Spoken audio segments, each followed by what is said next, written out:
അപ്പൊ ഇന്നത്തെ പരിപാടി എന്താണ്? നമ്മൾ നേരെ പറശ്ശിനിലേക്ക് പോവുകയാണ്. ഡ്രൈവർ പുരുഷയുടെ വണ്ടി എടുക്കണോണ്ട്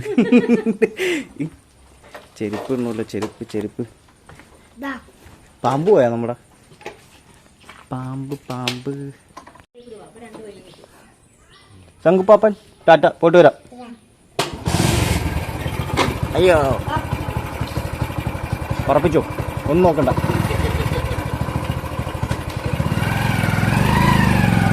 പതിയസിലോ പാമ്പ് പോയാൽ നോക്കിക്കുമ്പോ പാമ്പ് പോയി. പാമ്പ് അവിടെ ഇപ്പുണ്ട്.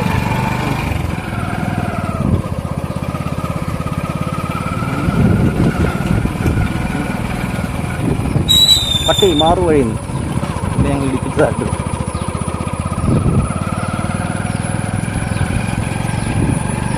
അങ്ങനെ നമ്മൾ പറശ്ശിനിയിലേക്കാണ് പോകുന്നത്. പറശ്ശിനി ഇന്നത്തെ പരിപാടി പറശ്ശിനി അമ്പലത്തിലാണ്.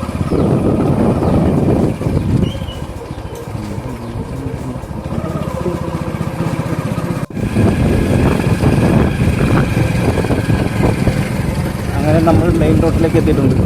ഇവിടുന്ന് നമുക്ക് ലെഫ്റ്റ് പോയാലും റൈറ്റ് പോയാലും നമുക്ക് പറശ്ശിനി പോവാം. ഇപ്പോൾ നമ്മൾ ലെഫ്റ്റിലേക്കാണ് പോകുന്നത്.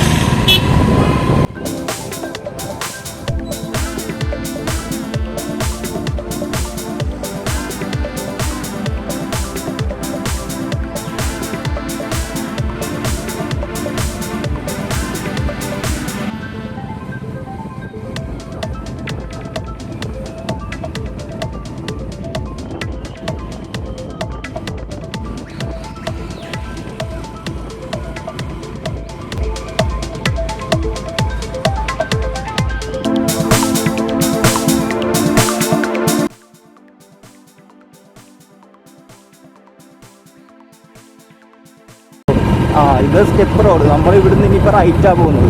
റൈറ്റ് പോയാൽ പറശ്ശിനി, ലെഫ്റ്റ് പോയാൽ കണ്ണൂർ. ലെഫ്റ്റ് പോയി കഴിഞ്ഞാൽ നമുക്ക് കണ്ണൂർ ടൗണിലേക്ക് പോകാം. റൈറ്റ് പോയാൽ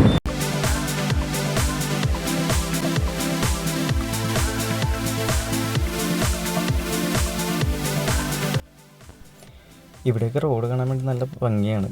റോഡിൻ്റെ രണ്ട് സൈഡും നിറയെ മരങ്ങളുണ്ട്. പണ്ട് എൻ്റെ വീടിൻ്റെ അവിടെയും ഹൈവേയിലൊക്കെ നിറയെ മരങ്ങളുണ്ടായിരുന്നായിരുന്നു.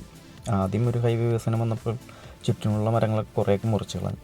പിന്നെ കുറച്ചുണ്ടായിരുന്നു. ഇപ്പം നിലവിൽ വീണ്ടും NH-66 പുതിയ 6 വരിപ്പാതയുടെ പണി നടക്കുന്നതുകൊണ്ട് ഇപ്പോൾ വീണ്ടും ഉണ്ടായിരുന്ന ബാക്കിയെല്ലാ മരങ്ങളും കൂടെ മുറിച്ച് കളഞ്ഞു. പക്ഷെ ആ മരങ്ങൾ ഉണ്ടായിരുന്നപ്പോഴേക്കൊരു നല്ല തണലുമായിരുന്നു, കാണാനും നല്ലൊരു ഭംഗിയായിരുന്നു. പക്ഷെ പിന്നെ ഈ പറഞ്ഞ പോലെ നമ്മളുടെ വികസനത്തിന് വേണ്ടി അത് മുറിച്ച് കളയാതിരിക്കാനും പറ്റത്തില്ല. കാരണം റോഡ് വികസിക്കണമെങ്കിൽ ചുറ്റുമുള്ള സ്ഥലം എടുക്കണം. അപ്പോൾ സ്ഥലം എടുക്കുമ്പോഴേക്കും ആ മരങ്ങളൊക്കെ കൂടെ മുറിച്ച് കളഞ്ഞു കഴിഞ്ഞാൽ സ്ഥലം എടുക്കാൻ പറ്റുള്ളൂ. അപ്പോൾ അതുകൊണ്ട് അതെല്ലാം മുറിച്ച് കളഞ്ഞു. പക്ഷേ ഇവിടെ കാണാൻ വേണ്ടി ഒരു പ്രത്യേക ഭംഗിയുണ്ട്. ഇതിനി എന്തെങ്കിലും ഇവിടെ വികസനം വരുമ്പോഴേക്കും ചിലപ്പോൾ ഈ മരങ്ങളും മുറിച്ച് കളയേണ്ടി വരും.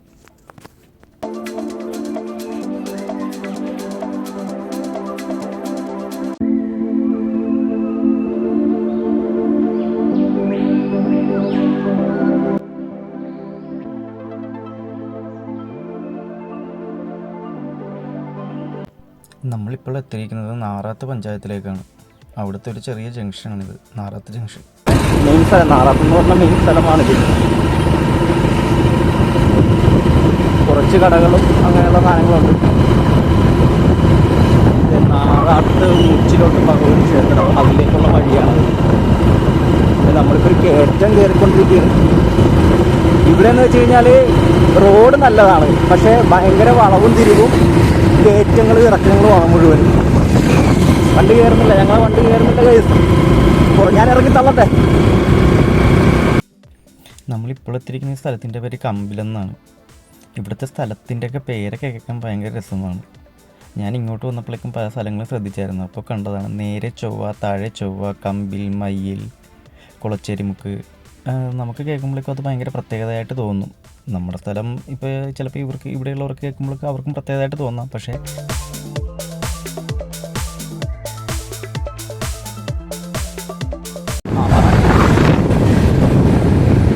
ഇതാണ് കമ്പിൽ സ്കൂളാണിത്. ഇവിടെ ഒരു ജുമാ മസ്ജിദാണ്.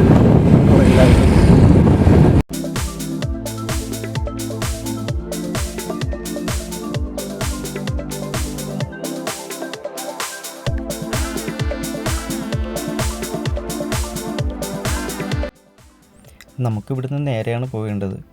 നമുക്ക് കുറച്ച് നേരെ പോയിട്ട് ഒരു ജംഗ്ഷനിലെത്തുമ്പോഴേക്കും അവിടുന്ന് ലെഫ്റ്റാണ് പോകേണ്ടത്. ഇപ്പം നമ്മൾ എത്തുന്ന സ്ഥലത്തിൻ്റെ പേരാണ് കരിങ്കൽക്കുഴി. നമ്മൾ പണ്ടൊരു സിനിമയിൽ ഞാനിനി കേട്ടിട്ടുണ്ട്, ഒരു പൃഥ്വിരാജിൻ്റെ സിനിമയിൽ ഒരു ജഗതിയുടെ പേരായിട്ട് കേട്ടിട്ടുണ്ട് കരിങ്കൽക്കുഴി എന്നും പറഞ്ഞിട്ടുണ്ട്. തൊട്ടടുത്തുണ്ട് ഒരു നല്ലൊരു കിടിലം വ്യൂവും നല്ലൊരു പാലമൊക്കെ ഒരു സ്ഥലമുണ്ട്. അപ്പോൾ നമ്മൾ ഇപ്പോൾ ഇവിടുന്ന് ഒരു ലെഫ്റ്റിലേക്ക് റോഡ്, ആ റോഡ് വഴി നമുക്ക് ലെഫ്റ്റ് പോയാൽ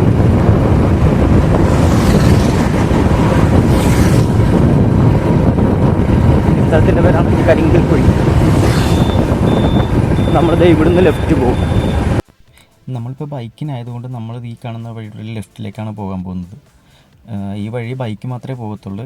കാറിനായിരുന്നെങ്കിൽ നമ്മൾ ആ നേരെ തന്നെ ആ റോഡേ പോകണമായിരുന്നു. അപ്പോൾ നമ്മളൊരു 3 കിലോമീറ്റർ കൂടെ എക്സ്ട്രാ പോകണമായിരുന്നു. ഇതാകുമ്പോൾ നമുക്കൊരു ഷോർട്ട് കട്ടാണ് പ്രശ്നത്തിലേക്കുള്ള.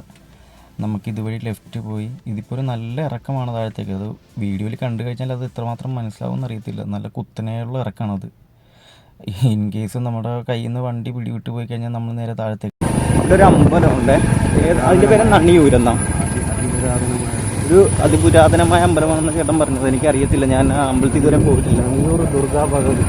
നണിയൂർ ദുർഗാ ഭഗവതി ക്ഷേത്രം എന്നാണ്. നമ്മളിവിടുന്ന് ഒരു വലിയ ഒരു അക്വഡേറ്റ് പോലത്തെ ഒരു പാലത്തിലേക്കാണ് നമ്മൾ കയറാൻ പോകാം. വർഷങ്ങൾക്ക് മുന്നേ ബ്രിട്ടീഷുകാരെന്തോ പണിതാണെന്ന് തോന്നുന്നില്ല ആ പാലം.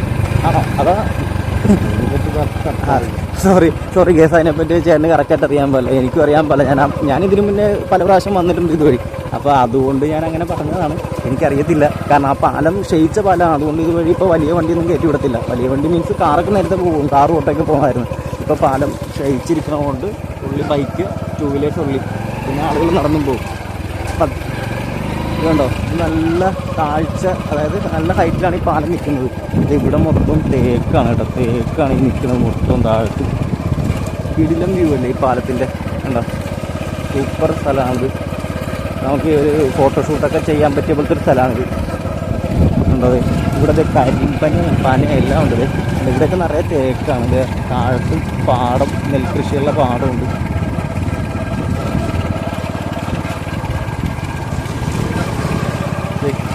കിടിലം വ്യൂ അല്ലേ? കണ്ടോ നമ്മൾ എത്ര ഹൈറ്റിലാണ് നിൽക്കുന്നത്.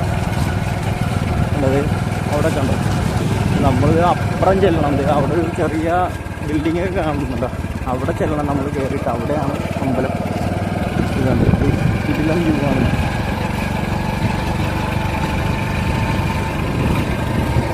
ഈ പാലം ഏകദേശം ഒരു 400 മീറ്റർ കാണുമോ, ഒരു 300 മീറ്റർ കാണുമായിരിക്കും അല്ലേ? അത്യാവശ്യം വലിപ്പം ലെങ്തി ആയിട്ടുള്ളൊരു പാലമാണ്. ഇത് അന്നത്തെ കാലത്ത് ഇത് പണിതവരെ സമ്മതിക്കണേ ഇവിടെ, കാരണം എന്തായാലും ഒരു 50 വർഷത്തിന് മേലെ എന്തായാലും പഴക്കം കാണും. ഒരു വീട് ഉണ്ട്, ആ വീട് താമസമില്ലാന്ന് തോന്നുന്നു. എന്ത് താഴ്ചയിലാണ് ഇവിടെ നിൽക്കുന്ന സ്ഥലങ്ങൾ. അങ്ങനെ നമ്മൾ പാലത്തിൻ്റെ ഇക്കരെ എത്തി.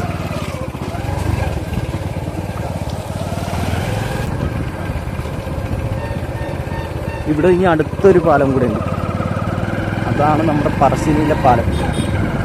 ഇപ്പോൾ ആ പാലത്തിലേക്കാണ് ചെല്ലുന്നത്. പറശ്ശിനിക്കടവ് സ്ട്രൈറ്റ്.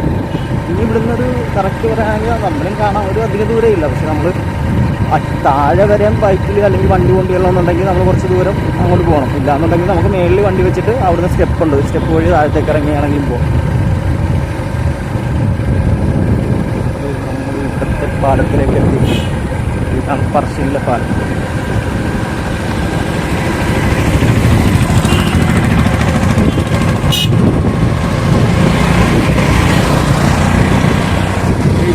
കാണുന്നതാണ് അമ്പലം, പറശ്ശിനിക്കടവ് ശ്രീ മുത്തപ്പൻ ക്ഷേത്രം.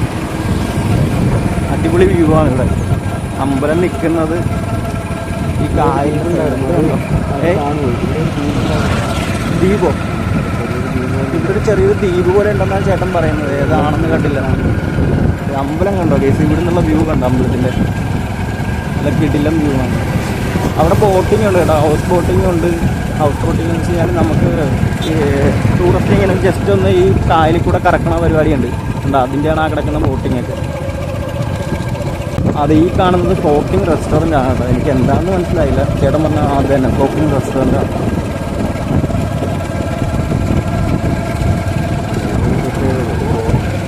ഈ റോഡ് കണ്ടോ, നമ്മളൊരു ഗുഹയ്ക്കകത്തേക്ക് കയറി പോകുന്ന പോലെയല്ലേ തോന്നുന്നത്. 2 സൈഡിലും മരം നിന്നിട്ട് ബസ് ഇറങ്ങി വരുന്നുണ്ട്. കണ്ടോ, ഒരു ഗുഹയ്ക്കകത്ത് ബസ് ഇറങ്ങി വരുന്ന പോലെ ഉണ്ട്. നല്ല ഭംഗി. സ്വാഗതം ആന്തൂർ നഗരസഭ. ഇതുണ്ട്, ഇവിടെ നല്ല ഫുള്ള് പച്ചപ്പാണ്, നല്ല വ്യൂ. അങ്ങനെ നമ്മൾ പറശ്ശിനി ഇപ്പം ഞാൻ എപ്പോഴും വരുമ്പോഴേക്കും ഞാൻ വണ്ടി ഇവിടെ വെച്ചിട്ടാണ് സാധാരണ പോകാറുള്ളത്. കൂടുതലും ഞാനിവിടെ കാറിനാണ് വന്നിരിക്കുന്നത്. അപ്പോൾ ഇവിടെ കാർ പാർക്ക് ചെയ്തിട്ടാണ് പോകുന്നത്.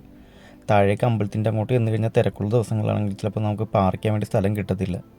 പക്ഷേ കഴിഞ്ഞ കുറച്ച് ദിവസങ്ങൾക്ക് മുന്നേ ഇവിടുന്ന് ഒരു കാറ് നേരെ താഴത്തേക്ക് വീണൊരു അപകടം ഉണ്ടാവുകയും ചെയ്തായിരുന്നു. പക്ഷേ ആർക്കും അതിൽ പരിക്കുകളുണ്ടായി, പക്ഷേ ആർക്കും മരണമൊന്നും സംഭവിച്ചിട്ടുണ്ടായിരുന്നില്ല. ഇവിടെ വരുന്നവരവിടെ വണ്ടി പാർക്ക് ചെയ്യുമ്പോഴേക്കും മാക്സിമം ശ്രദ്ധിച്ചിട്ട് വേണം പാർക്ക് ചെയ്യാൻ വേണ്ടി.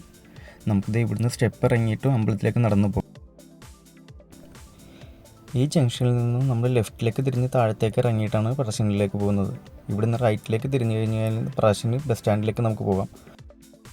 ആ വഴിയിലൂടെ തന്നെയാണ് നമ്മൾ ഈ കണ്ണൂർ ബസ് സ്റ്റാൻഡിലേക്കും കണ്ണൂർ ടൗണിലേക്കും പറശ്ശിനിക്കടവ് സ്നേക്ക് പാർക്കിലേക്കൊക്കെ പോകുന്നത്. ഇവിടുന്ന് ലെഫ്റ്റ് ഇറങ്ങിയത് ഇവിടെ നല്ലൊരു കുത്തനെയുള്ള ഇറക്കമുണ്ട്. അതുപോലെ ഹെയർ പിന്നുമാണത്. ഏതാണ്? ആ, ഇവിടെ ടൂറിസ്റ്റ് ഹോം സ്റ്റേ ഇഷ്ടംമാതിരി ഉണ്ടല്ലോ. കാരണം ഒരു ടൂറിസ്റ്റ് ഇപ്പോൾ പിൽഗ്രിമാണെന്ന് പറഞ്ഞാൽ ഒരു ടൂറിസ്റ്റ് ഡെസ്റ്റിനേഷൻ പോലെ തന്നെയല്ല. ഇവിടെ ഇപ്പോൾ കേരളത്തിൻ്റെ പല സ്ഥലത്തു നിന്നും ആളുകൾ വരുന്നുണ്ടല്ലോ. തപസ്യ അതോടൊപ്പം ആന്തൂർ ലോക്കൽ കമ്മിറ്റി ഓഫീസ്. ഇത് നല്ല ഇറക്കമാണ് കേട്ടോ. ഇവിടുന്ന് നല്ല കുത്തനെയുള്ള ഇറക്കമാണ്, നല്ല കൊടും വളവുമാണ്. നമ്മൾ വണ്ടിക്ക് വരുമ്പോൾ ശ്രദ്ധിച്ചില്ലെങ്കിൽ പെട്ടെന്നായിരിക്കും വണ്ടിയൊക്കെ കയറി വരുന്നത്. ഇത് നല്ലൊരു കിടിലൻ ഹെയർ പിന്നുമാണ്. ശ്രദ്ധിച്ച് വേണം പോകാൻ വേണ്ടി.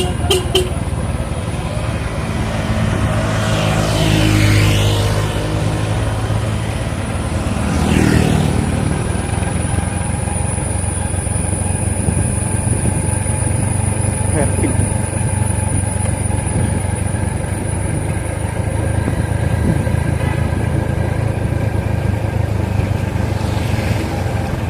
ഈ തിരക്കുള്ള സമയത്തൊക്കെ വരുമ്പോൾ ഈ റോഡ് സൈഡ് വരെ വണ്ടി ഉണ്ടാവും ഇവിടെയൊക്കെ. ഈ ഹെയർ പിന്നിലൊന്നും പാർക്ക് ചെയ്യാൻ പറ്റത്തില്ല കേട്ടോ. ഇവിടെയൊക്കെ പാർക്ക് ചെയ്യുന്നുണ്ടോ, വണ്ടിയൊക്കെ വന്ന് തിരിഞ്ഞ് കയറുന്നുണ്ടോ. എന്ത് പാർക്കിട്ടാണ് അത് അവിടെ നിന്നാ വണ്ടി.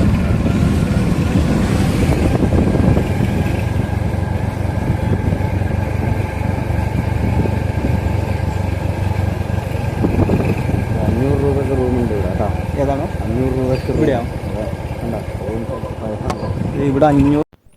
അങ്ങനെ നമ്മളോട് താഴെ എത്തിയിരിക്കുകയാണ്. ഇനിയിപ്പോൾ അമ്പലത്തിലെ കാഴ്ചകളും വിശേഷങ്ങളും എല്ലാം നമ്മുടെ അടുത്ത വീഡിയോയിൽ കാണിക്കാം. അപ്പോൾ വീഡിയോ ഇഷ്ടമായ എല്ലാവരും സബ്സ്ക്രൈബ് ചെയ്ത് സപ്പോർട്ട് ചെയ്യണേ.